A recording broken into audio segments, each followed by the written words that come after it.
시청자 여러분 안녕하십니까? 헬로티비 경인 주간 뉴스입니다. 오늘의 첫 소식입니다. 일본의 경제 보복 조치에 지역도 들끓고 있습니다. 반일 감정이 높아지면서 지방자치단체는 일본과의 교류를 끊겠다고 선언을 하는가 하면 10대들은 SNS를 통해 올바른 역사 알리기에 앞장서고 있습니다. 앵커 리포트입니다. 지난 5일 김포시가 발표한 성명서입니다. 일본 정부의 경제 보복 조치를 경제 침략으로 규정하고 강력 규탄한다는 내용입니다. 김포시는 이번 성명에 이어 일본이 주도하는 세계 평화시장 회의에서 탈퇴하고 일본 제품 불매 운동에도 동참하기로 했습니다. 특히 김포 본동이나 장기 본동처럼 행정구역이나 지명, 자치법규에 남아있는 일본어를 우리말로 바꾸는 작업도 시작합니다. 부끄럽지만은 아직까지도 행정 주변에 많은 일제의 잔재들이 남아 있습니다. 행정구역의 명칭, 지명, 법률 용어, 자치법규 용어에도 많은 일본의 잔재가 좀 남아 있는 게 사실이에요. 그래서 그런 부분을 털어내는 작업도. 학교에서는 학생들이 주축이 돼 반일 운동을 펼치고 있습니다. 김포 중학생 대표 100여 명은 일제강점기 시절 임시정부가 세워진 중국 항일 유적지 곳곳을 방문해 직접 만든 피켓으로 역사 알리기에 나섰습니다. 학생들은 여기에 그치지 않고 독립군가를 개사해 학교 친구들에게 알리거나 SNS 인증샷을 공유하면서 일본의 역사 왜곡 사실을 알리고 있습니다. 우선 역사에 대해서 잊지 말고 앞으로 지켜나가자. 그리고 지금 하고 있는 불매운동에 관해서도 좀 더 의견을 듣고 저희 의견도 알려주고 싶어요. 일본의 경제 보복 조치 이후 격화되고 있는 한일 갈등. 반일 감정은 제2의 독립운동으로 불리며 지역 곳곳에서 다양한 모습으로 나타나고 있습니다. 헬로티비 뉴스 이세진입니다. 이런가 하면 한국에 대한 일본의 화이트리스트 배제 조치에 따른 피해 방지 대책을 위해 경기도가 대책 마련에 나섰습니다. 도는 먼저 기존 일본의 수출 규제 대상이었던 세계 품목 제조 기업에게 지원했던 긴급 경영 특별 자금을 대일 수입 의존도가 높은 제조기업으로 확대하기로 했습니다. 또 통제 품목에 대한 정보를 기업들에게 제공하고 의존도가 높은 품목에 대해서는 국산화 정책을 지원하기로 했습니다. 이 밖에 반도체 소재 부품 연구개발비를 지원하고 개발 수요 업체에 대해서는 세제 지원을 추진할 방침입니다. 내년에도 김포 지역 학교 급식에 일본산 수산물을 쓸 수 없게 됩니다. 김포시 학교급식지원센터 운영위원회는 내년도 학교급식 수산물 공동 구매 시 일본산을 공급할 수 없도록 조치하고 국내산 구입을 원칙으로 하겠다고 결의했습니다. 한편 김포시는 지난 2017년부터 학교급식지원센터의 업체 평가를 통해 수산물 공급업체의 추천을 받고 있으며 일본산 수산물은 공급할 수 없도록 하고 있습니다. 부천시가 일본 정부의 수출 규제 조치에 따른 피해 신고센터를 운영합니다. 부천시는 피해 신고센터를 통해 지역 내 기업들의 피해 상황을 파악하고 이에 대한 긴급 특별 안정자금을 지원할 계획입니다. 또 규제 대상 품목에 대한 해외 수입선 다변화 지원과 소재, 품목, 장비 등 국산화를 위한 R&D 자금도 지원할 예정입니다. 피해 신고 접수는 전화와 팩스, 방문 등을 통해 부천시 기업지원과 판로지원팀, 부천산업진흥원 지역경제팀, 부천상공회의소 기업지원부로 하면 됩니다. 피해 신고센터 운영은 오전 9시부터 오후 6시까지입니다. 해마다 발생하는 대형 화재로 많은 인명피해가 발생하고 있는데요. 경기도 내 건축물의 위험 요인을 조사해보니 소방 분야가 가장 높은 것으로 나타났습니다. 화재가 났을 때 그만큼 대처 능력이 떨어진다는 얘기인데요. 대형 화재를 막기 위해서는 철저한 사전 관리가 필요해 보입니다. 김호 기자의 보도입니다. 2018년 1월 발생한 경남 밀양 세종병원 화재. 의사와 간호사 환자 등 47명이 숨지고 112명이 부상하는 대규모 인명피해가 발생했습니다. 2017년 12월 충북 제천 스포츠센터 화재. 29명이 숨지고 36명이 다치는 대형 참사로 이어졌습니다. 두 건의 화재 모두 미흡한 소방시설이 피해를 키웠습니다. 그렇다면 경기도 내 건축물의 소방시설은 어떨까? 경기도 소방재난본부가 도내 8만여 개의 건축물에 대한 위험 요인을 조사한 결과 20만 8천여 건이 발견됐습니다. 이 가운데 소방 분야가 14만 2천여 건으로 63.7%를 차지해 가장 높게 나타났습니다. 건축이 19.1%, 전기가 10.8%, 가스가 4.5% 순으로 조사돼 소방 분야가 압도적으로 높게 나타났습니다. 하지만 화재 건수와 인명피해는 다소 감소한 것으로 조사됐습니다. 지난 2016년 1,455건이던 화재 건수는 2017년 1,394건으로 줄었고 지난해에는 937건으로 줄어 2년 새 34%의 감소세를 보였습니다.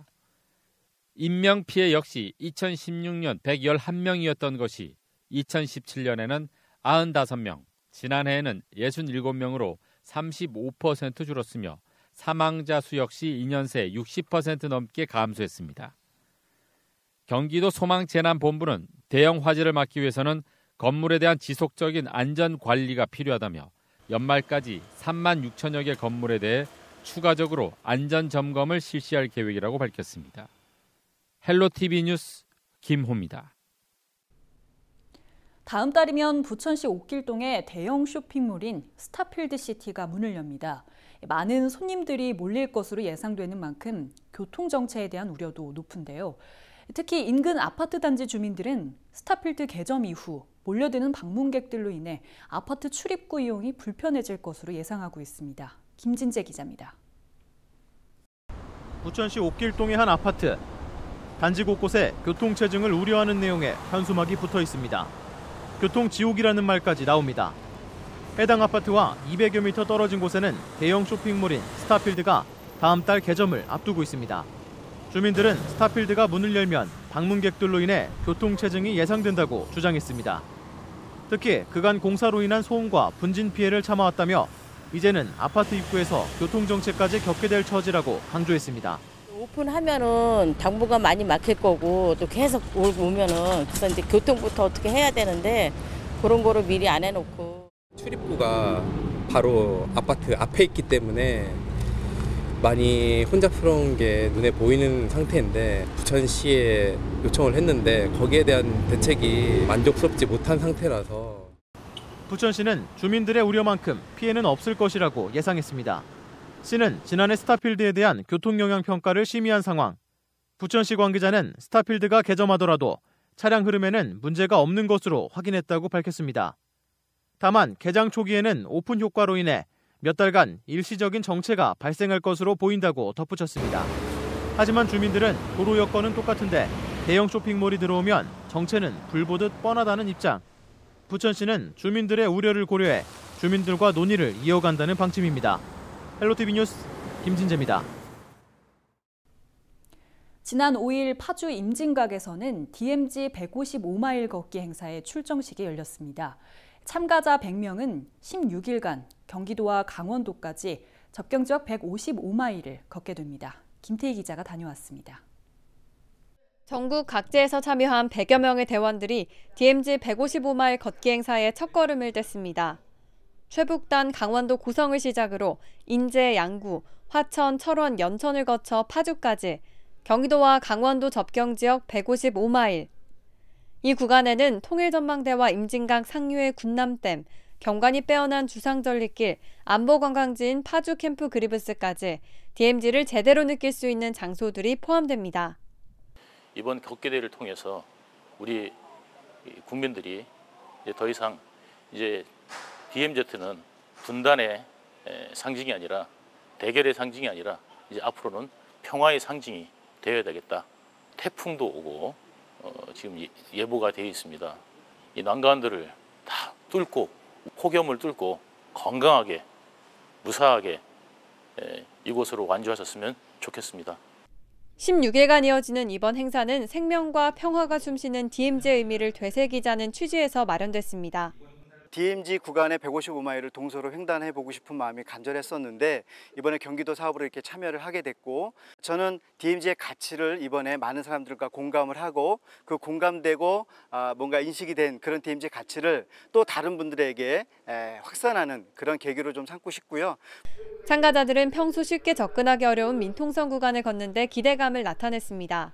전 DMZ 하면 되게 무섭고 어렵다 이렇게만 생각했는데 이번 경험을 통해서 조금 다른 제 친구들이나 다른 분들도 인식이 조금 바뀌지 않을까 그런 생각을 하고 있어요.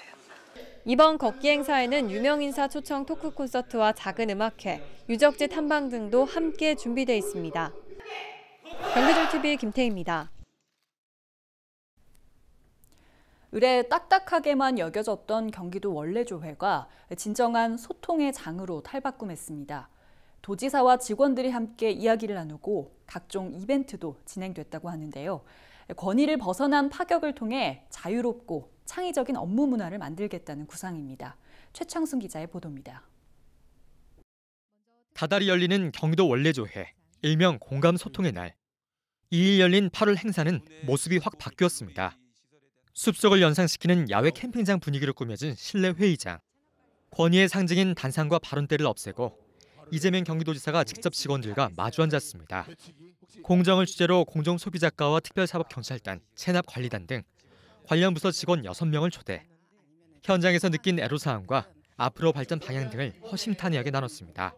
채용도 해야지 되고요. 체납관리단 교육도 해야지 되고 그다음에 민원도 발생하고 체납자 실태조사 관련해서 이제 관리해야지 되는 그런 업무들이 굉장히 많습니다.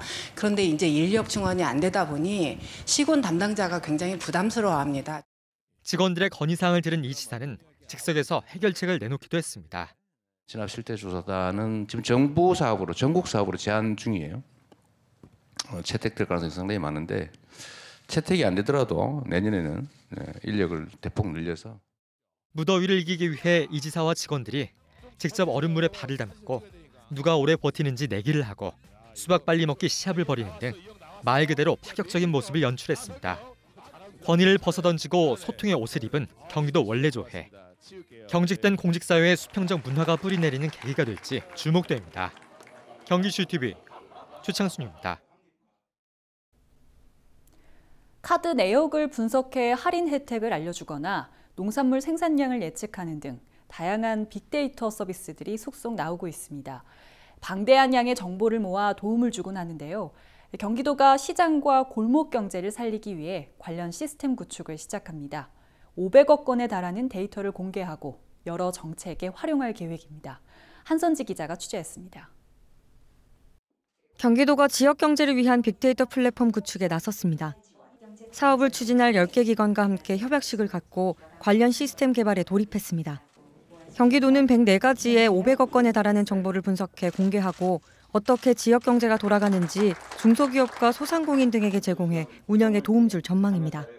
특히 경기 지역 화폐가 골목 상권에 주는 효과를 분석해 매출 증가와 복지 사업 등 여러 정책에도 반영할 수 있을 것으로 돈을 내다봤습니다. 지역 경제, 소상공인 보호, 또 서민 경제 지원 이런 효과들이 좀 더 효율적으로 발휘될 수 있으면 좋겠는데 그런 분석에도 매우 유용한 도구가 될 수 있을 것 같습니다. 데이터 관련 민간업체 6곳과 경기도 경제과학진흥원, 경기신용보증재단 등 4개 공공기관이 참여해 오는 2021년까지 개발이 이어집니다. 플랫폼이 다 갖춰지면 각 분야의 빅데이터를 체계적으로 모아 서로 주고받게 됩니다.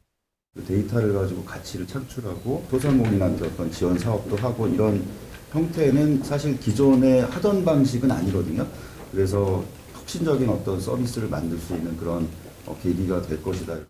과학기술정보통신부가 공모한 이번 사업은 지방자치단체로는 유일하게 경기도가 선정됐습니다. 올해 44억 원을 시작으로 3년 동안 최대 125억 원이 투자될 계획. 지역경제 빅데이터 플랫폼을 통해 더 합리적인 지역경제 활성화 방안이 갖춰지는 건 물론 데이터 산업 발전에도 지렛대 역할을 할 것으로 기대됩니다. 경기도TV 한선지입니다. 경기도 마을버스 요금이 오는 11월 인상될 전망입니다. 경기도는 이달 시내버스 인상안이 확정되는 만큼 마을버스 요금도 인상하기로 하고 21개 시군의 요금 조정 절차를 마무리해달라고 요청했습니다. 경기도 마을버스 요금은 현재 시내 1,100원, 시외 1,200원이며 인상안이 확정되면 1,400원으로 일원화될 전망입니다. 도내에는 21개 시군에서 615개 노선에 2,286대의 마을버스가 운영 중이며 하루 평균 이용객은 97만여 명입니다. 경기도가 5개 공공기관에 대한 감사를 벌여 65건의 부정행위를 적발했습니다. 적발된 사례를 보면 문화재생 사업을 하면서 공사 완료 전 준공 처리를 해준 경기문화재단 직원이 경징계를 받았습니다. 문화재단은 또 용역업체 선정 과정에서 외부 위원 평가 없이 내부 자문회의만 거쳐 용역업체를 선정했다 적발되기도 했습니다. 콘텐츠진흥원은 계약업체가 무자격자를 선정해 설계와 다르게 시공한 사실이 적발됐습니다. 경기도는 이번 감사를 통해 부당하게 대가를 받은 한 개 업체를 검찰에 고발하고 5,900여만 원을 환수했습니다. 김포시가 이달부터 서울과 김포를 오가는 광역버스 2개 노선에 전세버스 넉 대를 추가 투입하기로 했습니다. 이에 따라 7,000번 노선의 경우 오는 19일 저녁 7시부터 당산역에서 전세버스 2대가 더 투입됩니다. G6000번 노선은 오는 26일부터 합정역에서 저녁 10시와 11시 사이 전세버스 2대가 추가로 운행될 예정입니다. 지난달까지 김포시에 들어온 공장 설립 신청 물량이 올해 배정된 총량의 90%를 넘어섰습니다. 올해 김포시에 배정된 공장 총량은 8만 4천 제곱미터로 7월 말까지 공장을 새로 짓거나 증설하겠다고 접수한 물량은 7만 8,200제곱미터입니다. 남은 5,800제곱미터가 채워지면 신규 공장 허가 접수는 제한됩니다. 한편 김포시는 접수된 공장 총량 가운데 4만 354제곱미터를 집행했습니다. 경기도가 올 들어 42만 톤의 불법 폐기물을 처리했습니다. 도는 지난 5월부터 의정부 쓰레기산 26만 3천 톤 가운데 13만 8천 톤을 처리하는 등 석 달간 41만 9천 톤의 폐기물을 처리했습니다. 경기도는 지난 1월 전수조사를 통해 68만여 톤의 불법 폐기물을 확인했으며 370억 원을 들여 60%를 처리한 상태입니다. 경기도는 남은 24만여 톤의 폐기물을 연말까지 처리할 방침입니다. 도내 작은 도서관 315곳이 무더위 쉼터로 운영됩니다. 경기도는 계속되는 폭염에 고통받은 도민을 위해 이달 말까지 작은 도서관을 쉼터로 운영하기로 하고 냉방비를 지원하기로 했습니다. 또 11월부터 5개월간은 혹한기 쉼터로 운영해 추위를 피할 수 있도록 했습니다. 도내에는 1,700여 개의 작은 도서관이 운영되고 있으며 경기도는 작은 도서관의 쉼터 운영을 늘리기로 했습니다. 오늘 소식은 여기까지입니다. 시청해주신 여러분 고맙습니다.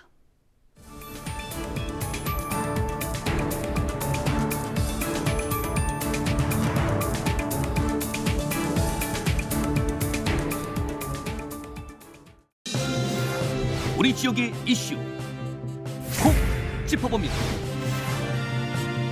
헬로 이슈 토크. 김포 도시철도 개통 지연에 대한 주민들의 분노가 좀처럼 가라앉지 않고 있습니다. 시민들은 대규모 집회는 물론 1인 시위까지 벌이며 행동에 나서는가 하면 감사원에 감사까지도 청구를 했는데요. 김포 도시철도 TF팀은 이달 10일 중간 보고서를 제출하고 8월 말 최종 보고서를 국토부에 제출할 예정입니다. 이에 따라 8월 중순이면 개통 윤곽이 나올 전망인데요.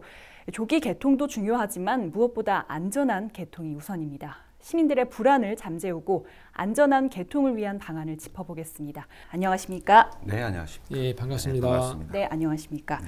네, 시민들의 분노가 좀처럼 가라앉지 않고 있습니다. 네, 한강 신도시 주민들 지금 지난 주말에도 대규모 집회를 했고 또 연일 1인 시위까지 이어가고 있는 상황인데 실제 김포 주민들의 반응은 어떻습니까?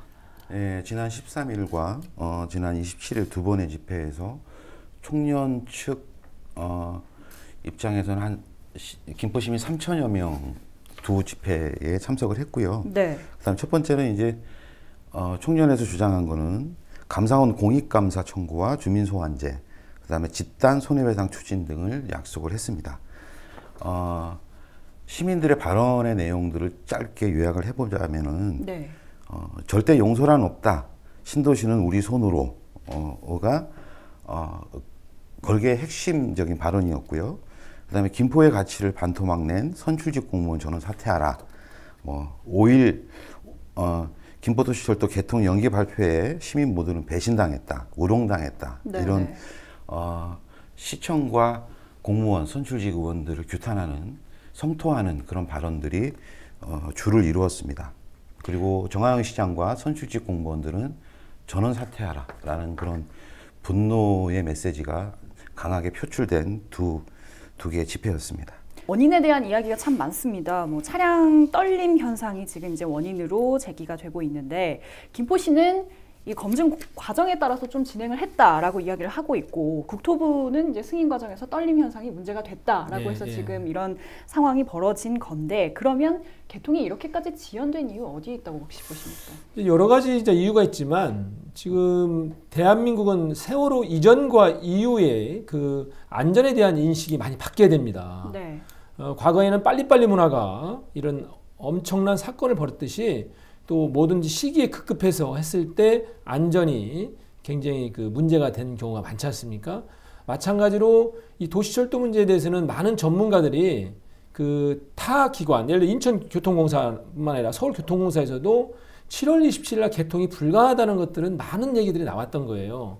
다만 이 떨림 현상뿐만 아니라 속도의 문제에서 같이 발생한 문제 아니겠습니까? 네. 그러면 그 문제를 노조가 어떠한 그 협상에서의 전략적 우위를 점하기 위해서 문제 제기한다, 이렇게 봤단 말이에요. 이게 그러니까 안전에 대한 인식이 세월호 이전의 인식과 똑같다라는 거죠. 이거에 대한 탈피가 필요하고, 두 번째로는 제가 시의원 시절에도 말씀드렸던 게 이게 무인 경전철이지 않습니까? 두량에 네. 우리 김포는 그럼 속도를 80km로 달려야 되는데, 이 80km를 그 운행했을 때의 그 문제점들이 한 번도 실용화되지 않았다. 이 로템이 제작사의 이 철도 차량이요.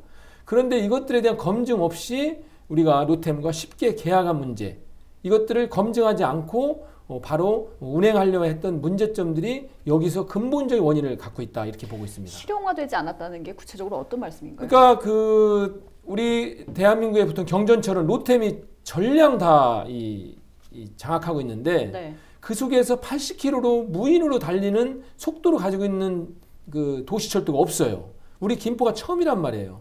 실제로 다른 지하철이나 전철에 비해서 훨씬 속도가 빠릅니다. 속도가 빠르죠.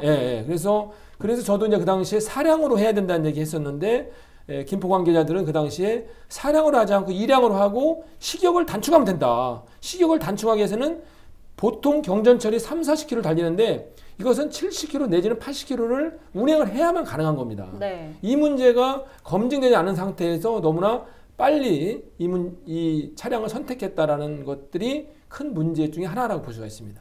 네, 원인과 뭐 그동안의 과정에 대해서 또 여러 가지 의혹이 나오고 있는 가운데 주민들은 현재 감사원의 감사까지도 이제 청구를 했습니다. 국토부 개통 지연 조치에 대한 어떤 적법성이 있느냐의 여부부터 김포시에 대한 어떤 전반적인 감사를 청구한 건데요.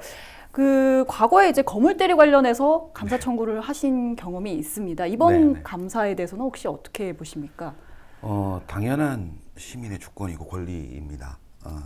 감사원의 공익감사 청구는 이제 공익감사 청구 처리 규정에 의해서 규정되어 있고요. 19세 이상 300명 이상의 국민 시민사회 단체 등 일정 자격을 갖춘 자가 공익을 목적으로 특정 사항에 대해서 감사를 청구하면 이를 심사해서 감사의 필요성이 인정되는 경우 감사를 실시합니다. 네. 근데 지금 감사 청구 대상은 첫 번째로 이제 주요 정책과 관련된 사업과 추진 과정의 낭비, 행정, 시책 등의 제도 개선 사항이고요. 두 번째로는 위법 부당한 행위로 공익을 현저히 해하는 경우 등입니다. 네. 처리 절차는 사무총장이 감사 실시 여부를 결정하고요.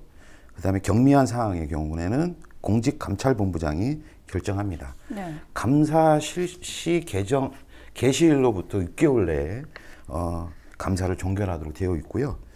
그다음에 한강신도시 총연합회에서 김천기 회장님을 비롯한 시민 400여 명이 청구한 감사 청구 내용에 관해서는 첫 번째로 도시철도 1차, 2차 연장 관련 공무원 직무유기와 관련된 거 하고요. 그다음에 도시철도 사업단 사업 부문별 단독 입찰 등 입찰 과정의 불법성을 감사해달라고 요구했습니다. 김포시의 비전문가 업체 및 지인 몰아주기식 용역 계약 등이 의혹으로 지금 번지고 있는 경우이고요. 그리고 더불어서 이제 김포도시철도 피라미드식 운영 계약상의 위법성, 김포도시철도 사업단 운영사와 입찰 계약상의 이행 여부, 도시철도 정시 개통을 위한 모든 관련 자료들에 대한 김포시의 관리 감독상 업무의 직무유기 등을 감사 청구한 내용입니다. 네, 이런 가운데 뭐 개통 지연 이후에 참 여러 가지 일들이 있습니다만 김포시도 참 분주합니다. 그리고 지역 이제 정치인들도 발길이 좀 분주해진 모양인데요. 이번 이제 대응에 대해서는 혹시 어떻게 보시는지요? 시민들이 이제 개통 연기에 따른 그 분노가 너무 이제 크기 때문에 선출직 분들이 이제 열심히 일하는 모습들이 잘 가려지는 것 같아요. 그러나 시도 실무 검증팀인 TF팀을 구성해서 안전성을 담보로 한 조기 개통을 위해서 많이 노력을 하고 있는 것 같고, 또 김두관 의원께서도 국토부 2차관을 TF팀 중심으로 해서 관계기관과 한국교통안전공단이라든지 서울교통공사와 긴밀한 협의를 통해서 조기 개통될 수 있도록 많은 노력을 하고 있는 것 같습니다. 또 홍철호 의원님도 더불어서 우리 국토교통부 상임위원으로서 관계기관들과 긴급 대책회의를 하고 개통 시점을 명확하게 그걸 밝히는 데 있어서 많은 노력을 다 기울이고 있는 걸로 알고 있습니다. 인천 유나이티드가 여름 이적 시장에서 무려 8명의 선수를 영입했습니다. 대대적인 인력 보강을 통해 강등권 탈출을 시도하고 있는데요. 이적생 효과가 있을까요? 최근 좋은 변화를 보이고 있다는 평이 많습니다. 자, 모두 싹 바꾼 인천, 과연 인력 보강을 통한 강등 탈출 가능할지 오늘 두 분과 함께 얘기 나눠보겠습니다. 네, 안녕하세요. 안녕하세요. 반갑습니다. 네, 안녕하세요. 자, 여름 이적 시장에서 아주 대대적인 물갈이를 했어요. 최근에 경기력도 좋아지는데 어떻게 평가하고 계시나요? 일단 기대가 굉장히 됩니다. 네. 선수들 면면도 대단하거니와 지금 한 두세 경기에서 보여준 폼이 굉장히 좋거든요. 굉장히 기대가 되고 확실히 기대에 응하는 경기력을 보여주고 있어요. 그러나 지금은 기대와 어떤 이런 기대감보다는 결과를 좀 만들어야 될 시기인데 그 부분에 대해서는 조금 더 좀 아쉬운 부분이 좀 있기 때문에 계속해서 그 부분을 좀 말씀드려야 될 것 같아요. 네, 결과에서도 1승 1무 1패 괜찮은 성적을 거뒀습니다. 전체적인 평가를 좀 해주시죠. 네, 일단 여름 이적 시장을 이렇게 활발하게 지내는 팀들이 분명 많지 않은데 인천이 좀 눈에 띄는 성과를 좀 냈다라는 점에서 이적 시장은 정말 잘 보냈다라고 생각이 되고요. 특히 또 수비도 굉장히 많이 보강이 됐죠. 전반기에 뛰었던 선수들이 김진야 선수 빼고는 대부분 바뀐 것 같고, 경남에서도 여성의 선수가 지금 또 보강이 됐어요. 수비 라인 어떻게 보시나요? 일단 마하즈에 앞서서 전환해주는 패스들도 얘기 많이 해주셨는데 네. 그 부분적인 부분은 여성의 선수가 도맡는 롱패스에서도 존재감을 충분히 좀 볼 수가 있었습니다. 네. 그리고 이제 또 영입된 선수들 중에서는 중원의 장민호 선수가 이번에 경기를 치르면서 나름대로 활동량과 좀 터프한 부분을 보여준 부분은 긍정적이고요. 네. 오른쪽 풀백에도 이지훈 선수가 새로운 얼굴로 들어왔는데 공격력은 인상적이었으나 수비력은 조금 더 봐야 된다라는 약간의 의문보를 남기긴 했지만 기본적으로 영입한 선수들의 면면은 다 좋았다고는 생각이 듭니다. 근데 결국 조직적인 부분에서 아직 수비를 보호할 수 있는 미드필더들의 지원이나 협력 수비가 잘 나타나지 않는 부분에 아쉬움은 있었습니다. 네, 제가 조금 조사를 좀 해봤는데 지금까지 평균 실점이 한 1.5골 정도 되는데 네. 최근에 3경기에서 한 골을 먹었어요, 수비. 네. 그러면 평균보다 좀 낮은 실점이라서 괜찮은 편인가 한데 어떻게 보세요? 특히 이재성 선수가 네. 굉장한 원래 클래스가 있는 선수다라는 평을 받았는데 늘 부상 항목에 시달렸어요. 그러니까 좀 될만하면 부상 그랬는데 네. 인천이 오자마자 또 부상을 당했었습니다. 올 시즌 초에. 그런데 시즌 중반부터 부상을 털고 인천의 풀백을 맡으면서 중앙을 맡으면서 너무 잘해주고 있어요. 그러니까 지금 부노자의 빈자리가 전혀 보이지 않을 만큼 너무 잘해주고 있고 말씀해주신 대로 이제는 조직력만 맞는다면, 그러니까 그 한 골도 어떻게 보면 수비 시에 그 풀백들의 실수에 의한 실점이 좀 있거든요. 그러니까 상대 공격수가 굉장히 잘해서 넣은 골은 아직 인천에서 좀 찾기 힘들어요. 인천의 수비 조직력이, 그러니까 영입된 선수, 그 다음에 이제 부상에서 돌아왔고, 수비는 원래 1년 전부터 발을 맞춰도 좀 힘들다고 하는데 이제 삐걱거리는 데서 이 정도 해주는 거면 제 입장에서는 너무 잘해주고 있는 거예요. 물론 완성도 측면에서는 떨어질 수 있으나 충분히 기대할 만한 수비 조직력을 갖춰 나가길 좀 바라지고 있습니다. 그렇게 가고 있습니다. 그런데 성남과의 경기 너무 아쉬웠어요. 얼마 전에 했던 경기인데 슈팅을 20개나 날렸는데 한 골도 못 넣고 골대를 2번 10번이나 맞췄죠. 네, 어떻게 생각하세요? 좀 결정력 문제가 아무래도 네. 좀 컸었죠. 글쎄요, 일단 개인적으로 인천이 지금 계속 이런 결정력 문제에 좀 시달리고 있는 건 특히 팀에 지금 새로운 선수들이 많이 와 있으면 선수들끼리도 이 선수가 골을 많이 넣겠구나, 지금 이 선수가 골 감각이 좋겠구나라는 촉이 좀 오기 마련입니다. 근데 아직 인천은 워낙 새 구성원이 많이 와 있고 득점력이 꾸준하진 않았기 때문에 누가 그 해결사를 해줄지에 대해서 선수들끼리 역할 정립이 잘 되어 있지 않은 분위기예요. 게다가 이적생 케인대가 아직 이 슈팅이나 마무리에 있어서는 뭔가의 포인트를 잘 못 잡고 있어서 지금 빠르게 골 감각이 좀 더 좋은 선수가 선수들 사이에서도 눈에 들어와야 비로소 이 골 가뭄에 대한 문제를 해소할 수 있을 거라고 생각이 듭니다. 그래요. 이명철 기자님이 조금 전에 졌지만 잘했다 이런 표현을 했는데 스포츠에서는 아무리 잘해도 지면은 별 의미 없지 않습니까? 네. 지금의 인천이 그래요. 지금은 졌지만 없습니다. 이제는 비겼지만 혹은 이겼지만으로 가야 돼요. 그래요. 아주 심각합니다.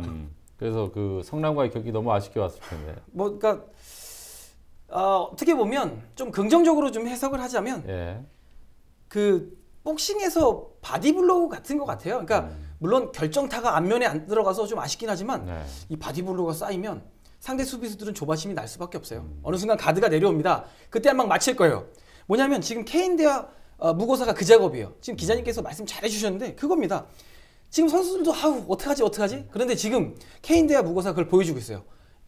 서로 시너지를 내고 있습니다. 그러다 보면 지금은 케인대에 주면 세컨볼을 무고사, 혹은 무고사에게 주면 세컨볼은 케인대, 이런 게 이제 선수들이 확립이 딱 되면 그때는 이제 안면 적중타가 나갈 겁니다. 그 작업을 하고 있는 거기 때문에 다음 경기 굉장히 좀 기대가 돼요. 자, 이렇게 선수들이 많이 보강돼서 강등권 탈출 굉장히 기대를 하고 있는데 아직까지 계속 꼴찌를 하고 있어요. 좀 있으면 이제 강등될 수도 있는데 강등 탈출 가능할까요? 근데 이게 정말 좀 또 좋은 소식은 우리 위에 있는 두 팀도 계속 지고 있어요. 그러니까 인천이 희망의 끈을 아직 못 놓고 있는 안 놓고 있는 이유가 바로 그겁니다. 그러니까 우리는 한 경기만 잘하면 돼요. 그러니까 아까 제가 전술 부분에서 말했던 거랑 똑같습니다. 강등, 다음 경기, 다다음 경기 이런 거 말고 다음 경기 우리는 수원전만 집중해서 아주 일주일 내내 그것만 수원만 잡는 훈련만 하면 됩니다. 그러면 한 경기 잡죠. 두 경기 잡기는 또 쉬워요. 그러면 또 생존왕 DNA는 또 어떻게든 나오게 돼 있습니다. 네. 괜찮을 것 같아요. 네, 지금 12, 11위, 12위가 다 1점 차이거든요. 그래서 우리가 지금 강등 탈출에 대한 희망을 좀 갖고 있는데, 자, 그럼 시점에서 강등 탈출하려면 지금 인천에게 가장 필요한 건 뭐라고 생각하세요? 아까 말한 그 부분이에요. 지금은 골입니다. 그러니까 아까 제가 이제는 비길 경기도 이겨야 되고 질 경기는 비겨야 됩니다. 이럴 때 중요한 건 골이에요. 0대0 하고 있으면 비기는 거예요. 그럼 1대0 하면 이기는 거거든요. 1대1 때 2대1 역전하면 이기는 겁니다. 결론은 골이에요. 그러면 케인대와 무고사, 제가 아까 케인대와 무고사를 집중적으로 말씀해 주셨을 때 우리 기자님께서 잘 말씀해 주신 김호남, 케인대와 무고사를 막기 버거운 게 지금 분명히 보였어요. 그러면 김호남은, 문창진은 계속해서 찬스가 날 거예요. 그럼 수비수들은 그쪽으로 벌려지죠. 그럼 무고사와 케인대도 찬스가 납니다. 지금은 제가 바라는 건, 그리고 아마 유상철 감독도 알 거예요. 나머지 공부 시켜야 됩니다. 케인대, 무고사, 김호남, 문창진은 나머지 공부 시켜야 돼요. 넷이서 결정 지어야 됩니다. 그러면 됩니다. 네, 그렇죠. 축구는 골을 넣으면 이기기 때문에 골을 넣어야 되는데 골이 안 들어가서 지금 문제죠. 자, 그러면 인천이 이기기 위해서 골을 넣어야 되는데 골을 넣기 위한 전술? 방법 어떤 게 있을까요? 과정에 대해서는 일단 손철민 해설위께서 워낙 잘 지금 설명을 해주셨는데 저는 약간 결과의 측면에서 일단 집중을 좀 하고 싶습니다. 지금 이제 K리그에서 인천, 제주, 경남 이렇게 좀 하위권에 처져 있는 팀들을 팬분들이 이제 경제인 조합이라고 좀 재밌게 표현하는 경우들도 좀 있는데, 제일 단적으로 좀 이야기라면 이 경제인 조합 간의 맞대결에서 반드시 승리하는 팀이 제가 볼 땐 80~90% 이상 자유할 가능성이 높다고 봅니다. 그래서 인천 입장에서는 어느 팀과의 경기에서 술수를 쓰는 것도 중요하지만 특히나 직접적인 같은 순위권 팀과의 맞대결에서 힘을 좀 많이 발휘하는 게 전략적으로 일정을 접근할 때 중요할 거라고 보여지고요. 또 하나는 홈 성적이 지금 경남전 이후로 승리가 없어서 지금 너무 좋지가 않은데, 그동안 뭐 국내 해외를 막론하고 생존을 잘했던 팀들은 홈에서 잘했습니다. 그래서 인천이 하루빨리 홈 경기에 조금 더 집중할 수 있는 그런 무언가의 전략을 좀 짜와야 어느 정도 홈 경기에서 힘을 더 발휘하면서 자유할 수 있는 원동력이 갖춰지지 않을까, 이렇게 좀 내다보고 있습니다. 김포시가 도시철도 개통 지연을 밝힌 지 벌써 한 달이 지났습니다. TF팀을 꾸리고 개통 지연 원인에 대한 검증을 하고 있는데요. 시민들은 2번의 개통 연기로 행정 불신을 넘어 선출직 공무원의 전원 사퇴를 요구하고 있습니다. 검증 역시 제대로 될지 우려하는 목소리도 있는데요. 오늘은 김두관 더불어민주당 국회의원과 과연 이번에는 제대로 검증이 될 것인지, 그리고 개통은 언제쯤 가능할지 김포도시철도 관련해 얘기 나눠보겠습니다. 안녕하십니까? 예, 반갑습니다. 네, 벌써 도시철도 개통 지연을 김포시가 공식적으로 밝힌 지 한 달이라는 시간이 지났습니다. 현재 TF가 좀 운영이 되고 있는데 시민들이 좀 가장 궁금해하고 있는 게 이 TF에서 제대로 검증을 할 것인가입니다. 어떻게 좀 제대로 진행이 되고 있습니까? 네, 시민들께서 많이 염려와 걱정이 많으신데요. 사실은 작년 11월에 개통을 한다라고 또 시민들께서 알고 계셨고, 네. 또 해가 바뀌어서 지난 7월 27일은 꼭 개통하겠다 이렇게 또 시가 약속을 하고, 또 두 사람 국회의원도 어쨌든 그렇게 시민들에게 많이 알렸습니다. 네. 그런데 이제 안전성 문제 때문에 개통이 연기됐는데요. 지난 7월 3일 날 그 정하영 시장께서 전화를 주셨더라고요. 아무래도 안전성 때문에 국토교통부에서 공인된 기관에서 좀 안전성 검사를 통해서 좀 주행 안정성이 확보되면 개통하면 좋겠다고 통지가 왔다고 그러시길래 이 부분은 숨길 수 있는 일이 아닌 것 같습니다. 시민들에게 상세하게 좀 알리고 시민들의 협조와 양해를 구하는 게 맞겠다 이렇게 해서 연기 사실을 알렸고요. 지금 이제 가장 철도 전문 기관인 한국철도기술연구원하고 한국산업기술시험원 쪽에 안전성을 의뢰를 했거든요. 그래서 지금 네.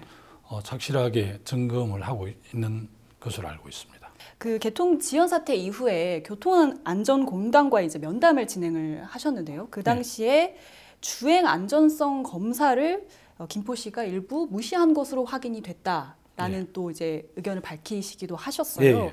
이게 김포시에서는, 그러니까 정하영 시장 같은 경우에는 법적인 절차에 따라서 우리는 도시철도의 모든 과정을 충실히 이행을 했다라고 또 상반된 의견을 내놓기도 했었는데 이에 대해서는 어떻게 보십니까? 작년 12월에 최초로 떨림 현상이 있었다는 보고가 있었고, 네. 올 4월에 집중적으로 떨림 현상이 발생을 했거든요. 그래서 지금 그 차륜 삭정이라든지 방향 전환을 통해서 떨림 현상을 해소할 수 있다는 입장이 이제 김포시의 입장이고, 네. 한국교통안전공단에서는 그 떨림 현상이 안전에 영향을 줄 수 있다 이런 상반된 견해차가 있어서 지금 그 사안이 연기된 것이기 때문에 일단 교통안전공단과 국토교통부에서는 안전이 가장 중요하다고 생각을 한 거죠. 그래서 일단 그 견해 차이가 있지만 그래도 교통안전공단의 견해를 저희들이 수용해서 지금 점검을 하고 있는 것입니다. 당시 면담 때 좀 어떤 이야기들이 나오는지 설명을 좀 해주실 수 있을까요? 김혜미 장관과 교통안전공단 이사장 또 정하영 시장이 참석한 가운데 TF를 구성해서 전반적인 안전점검을 하고, 또 시민들께서 2차례 연기됐기 때문에 굉장히 또 기대가 크지 않습니까? 네. 김포시가 또 인구가 갑자기 많이 늘어나면서 교통 여러 가지 현안들이 많아서 어쨌든 안전성이 담보되는 전제하에서 좀 개통이 2번이나 연기된 만큼 개통을 빠르게 좀 할 수 있도록 협조를 해달라. 그래서 TF를 구성해달라 해서 그 김현빈 장관께서 동의를 해서 TF가 구성이 됐습니다. 사실 이제 국토부에도 또 큰 분노를 보이고 있는데 김현미 국토부 장관과 직접 이제 면담을 하셨잖아요. 네. 국토부의 입장이 좀 궁금합니다. 어떻습니까? 가끔 제가 이제 사이트를 보니까 국토부에서 일부러 이렇게 그 운행 시기를 좀 늦추는 거 아니냐 이런 오해를 하는데 국토교통부에서 절대 그런 지나친 오해고요. 국토교통부나 안전공단에서는 지난번에 강원도 가는 KTX 탈선 사고도 있었고, 또 경전철 우이선이라든지 인천 지하철 2호선, 또 김해경전철 이런 용인 도시철도 이런 과정에서 문제들이 좀 생겼었거든요. 네. 그리고 또 처음으로 무인 전동으로 이렇게 운영을 하기 때문에 철저하게 안전점검을 한 이후에 개통하라는 그 국토교통부나 교통안전공단의 입장은 저는 당연하다고 생각을 합니다. 그 부분에 대해서 우리 시민들께서 오해가 없었으면 좋겠습니다. 지금 정확히 개통 시점에 대해서는 저희가 이제 예측을 할 수 없습니다만 2번이나 네. 연기를 했기 때문에 매우 조심스럽고요. 또 네. 전문적인 안전성 진단이 나와야 가능하기 때문에 미리 예단을 해서 2달 안에 개통하겠다, 뭐 3달 안에 개통하겠다, 아니면 한 달 후에 개통하겠다 이렇게 말씀드릴 수 없을 것 같습니다. 그런데 최근에 홍철호 의원께서는 뭐 빠르면 뭐 1-2달 안에도 개통시키는 것이 가능하도록 목표로 두고 있다 이런 얘기를 하셨는데. 저도 뭐 그렇게 되기를 희망하는데 네. 아직까지 정확하게 진단이 안 나왔기 때문에 좀 말씀드리기는 그렇습니다. 가능하면 안전성 확보만 된다면 행정 절차는 확 줄여서 좀 빠르게 염원인 개통할 수 있도록 하겠습니다. 뭐 일부에서는 또 이제 총선을 또 앞두고 있기 때문에 현재 뭐 김포시나 아니면 지역 정치인들이 좀 조기 개통에 좀 목이 말라 있는 것 아니냐 이런 우려도 있습니다. 그 부분도 약간 우리 시민들이 오해를 하시는 것 같은데요. 네. 안전성이 담보되지 않는 조기 개통은 있을 수 없는 일이고 정치적 책임을 지더라도 안전성이 담보된 이후에 우리 45만 시민들의 그런 그 안전이 담보돼야 되기 때문에 전혀 그런 생각은 안 했고요. 오히려 정치적 뭐 총선 전에 개통이 안 된다. 그럼 오히려 정치적 책임을 져야 되겠죠. 그 책임을 면피하기 위해서 개통 시기를 앞당긴다 있을 수 없습니다. 제가 그 시장님한테 전화를 받고 바로 이거는 시민들에게 좀 그 소상하게 알려서 시민들에게 이해를 구하는 게 맞다. 그렇게 7월 3일 날 제가 전화를 받았거든요. 근데 네. 바로 그날 오후에 시민들에게 다 이렇게 소상하게 알렸고 그 알렸기 때문에 이제 시장님이나 선출직들이 아주 많은 비판을 받고 있는데 어쨌든 시민들 입장에서는 시장이나 또 국회의원 2사람이나 시의원들이 충분하게 역할과 기능을 못해서 늦어졌다는 비판에 대해서 뭐 누구도 자유로울 수 없죠. 저희들 뭐 겸허하게 수용하고 돌아보고 있습니다. 지금 도시철도 지금 개통을 준비를 하면서 어떻게 보면 투트랙으로 좀 진행이 되고 있다라고 하는데 이게 어떤 의미인가요? 도시철도 그 이야기는 뭐 제가 이해하기로는 이 완벽한 정밀 검증이라는 거 없거든요. 아무리 네. 완벽하게 정밀 검증을 해서 시행을 해도 시행 과정에서 또 여러 가지 또 현상들이 생길 수 있기 때문에 뭐 탈선이라든지 안전성에 문제가 없다면 일단은 운행을 테스트만 하면 기준 이하로 나와서 테스트가 통과되면 운행하는 과정에서 또 문제가 발생할 수 있고 또 장기적인 정밀 진단이랄까 이런 거는 또 장기적으로 뭐 철도기술연구원 이런 쪽에서 철기위원회에서 할 수도 있잖아요. 그런 의미일 거라고 생각을 합니다. 그러니까 단기적인 대책과 또 장기적인 대책을 함께 가는 게 이제 투트랙으로 볼 수 있다. 아무리 완벽하게 설계하고 시운전을 해도 또 운행 과정에서 또 문제가 발생할 수 있거든요. 그런 문제를 장기적으로 점검하겠다는 그런 의미로 저는 이해하고 있습니다. 네, 마지막으로 딱 한 말씀 하시면요. 시민들의 그 기대가 도시철도 개통이었는데요. 2번이나 연기됨으로 해서 시민들이 많이 불편해하시고 걱정을 많이 하시는데 저희들 철저하게 좀 점검하고 대비를 못해서 시민들께 송구스럽습니다.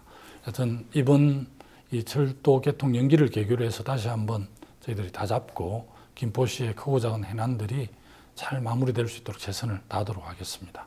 네, 지금까지 헬로 이슈 토크였습니다. 시청해주신 여러분 고맙습니다.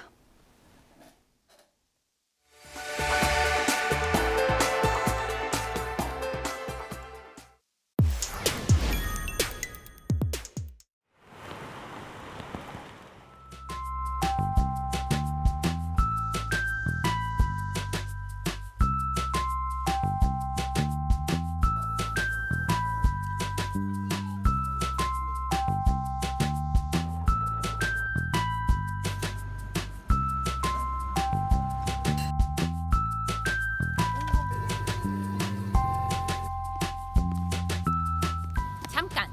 그런데 이 얼음은 어디서 오는 거지?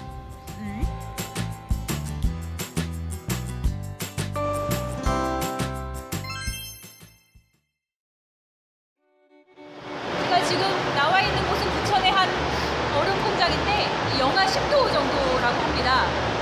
추워. 너무 춥습니다.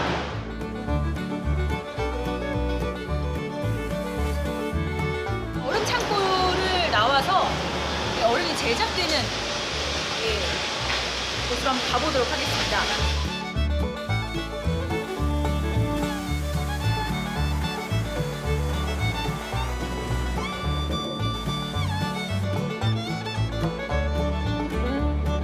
톤에서 220톤 정도 되는데요.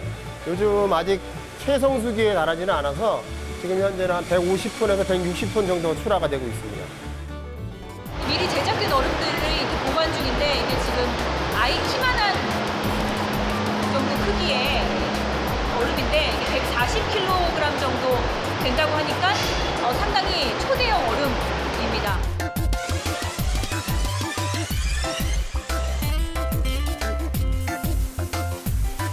지금 나가는 속도가 너무 빨라서 한 번 더 와야 될 것 같아요. 한 3배 정도 빠른 것 같아요. 3, 4배?